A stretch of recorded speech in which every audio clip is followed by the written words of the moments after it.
सुना है बोले तो बातों से फूल झड़ते हैं, ये बात है तो बात करके देखते हैं।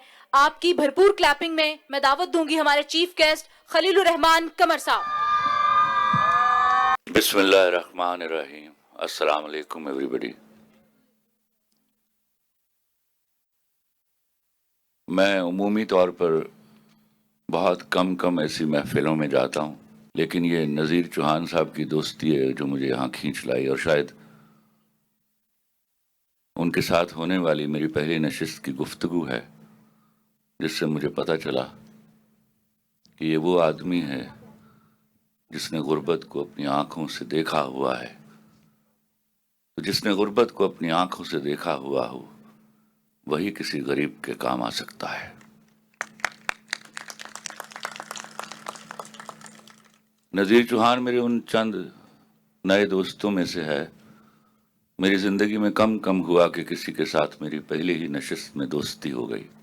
We have not travelled much in life, but मेरा मानना है कि ये एक दयानतदार आदमी है और इंशाल्लाह he will serve the people of poor people of Pakistan.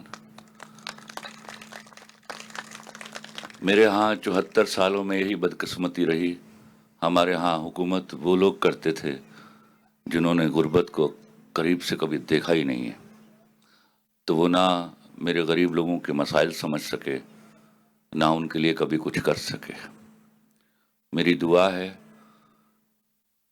Al Karim society इस पर अल्लाह करम करे अपना, और ये दयानतदारी के साथ मेरे मुल्क के गरीब लोगों के लिए, जिनके हाँ मैं ज़ाती तौर पर आपको बताता हूँ 29 साल 6 महीने मैं किरायों के घर पे रहा, और जब मैंने घर बनाया था तो सिर्फ मैं जानता हूँ कि मेरी फीलिंग क्या थी।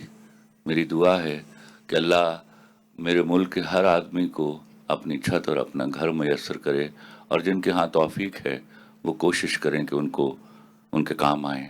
अल्लाह फिर उनकी मदद करेगा। Thank you very much.